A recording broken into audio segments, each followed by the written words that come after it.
కేసీఆర్ సీఎంగా కొనసాగిన సమయంలో గోదావరి నిండు కుండగా ఉండేదని, కాంగ్రెస్ సర్కార్ గద్దెనెక్కిన తర్వాత నిండు కుండలా ఉన్న గోదావరి ఎడారిలా మారిందని పెద్దపల్లి జిల్లా రామగుండం మాజీ ఎమ్మెల్యే కోరుకంటి చందర్ అన్నారు.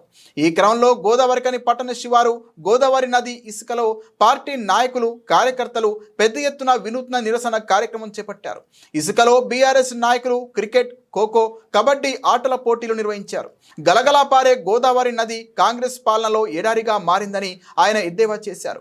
ఈ సందర్భంగా మాజీ ఎమ్మెల్యే కోరుకంటి చందర్ మాట్లాడుతూ రైతులకు, ప్రజలకు సాగు, తాగునీరు అందక ఇబ్బందులు పడుతున్నారని అన్నారు.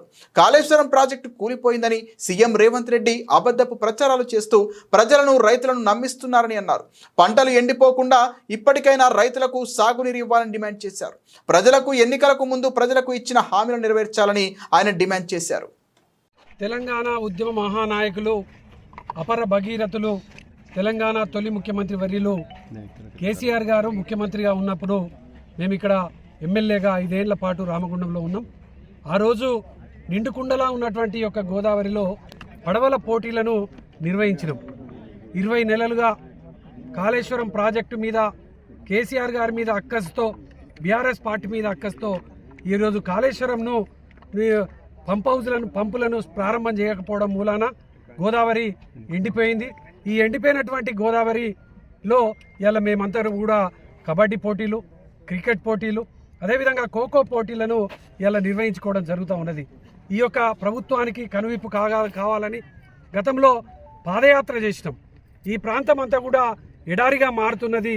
కేసీఆర్ గారు ఆలోచనకు అనుగుణంగా ఈ యొక్క ప్రాంతంలో ఉన్నటువంటి ప్రతి ఎకరానికి నీళ్ళు అందించాలనేటువంటి సంకల్పం కొద్దీ కాళేశ్వరం ప్రాజెక్టును నిర్మాణం చేస్తే, ఎన్నికల సమయంలో ఆ యొక్క కాళేశ్వరం ప్రాజెక్టు కూలిపోయింది అని చెప్పేసి అబద్ధపు ప్రచారాలు చెప్పినటువంటి ఈ యొక్క కాంగ్రెస్ పార్టీ, ఈ యొక్క రేవంత్ రెడ్డి ఈరోజు ఆ అబద్ధాన్ని నిజంగా చూపించడం కోసం 20 నెలలుగా ఈ గోదావరిని ఎండబెట్టిండ్రు.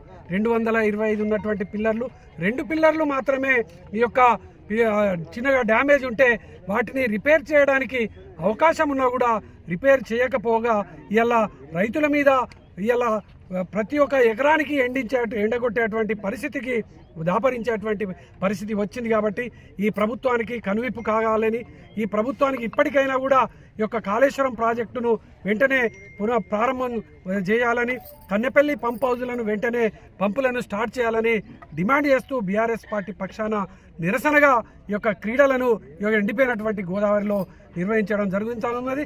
రేవంత్ రెడ్డి ముఖ్యమంత్రి గారు ఇప్పటికైనా మీరు రైతుల మీద, బీఆర్ఎస్ పార్టీ మీద, కేసీఆర్ గారి మీద కోపం ఉంటే ఉండవచ్చు గాక, మీరు రైతులు మీకు ఏం చేసిండ్రు? రైతుల మీద మీకు కోపం ఎందుకు? ఇలా ఎండిపోయేటువంటి పరిస్థితి ఉన్నది. ఇప్పటికీ వర్షాకాలం 50% కంప్లీట్ అయిపోయింది. ఇప్పటికే గోదావరిలో నీళ్ళు లేవు. ప్రాణహిత ద్వారా వచ్చేటువంటి నీళ్లు 1,48,000 క్యూసెక్కులు ప్రతిరోజు సముద్రంలో కలుస్తూ ఉన్నాయి. వాటినన్నా మీరు వెంటనే ఈ యొక్క తెలంగాణ ప్రాంతంలో ఉన్నటువంటి రైతాంగానికి ఇవ్వాలని ఈ సందర్భంగా మేము డిమాండ్ చేస్తూ ఉన్నాం.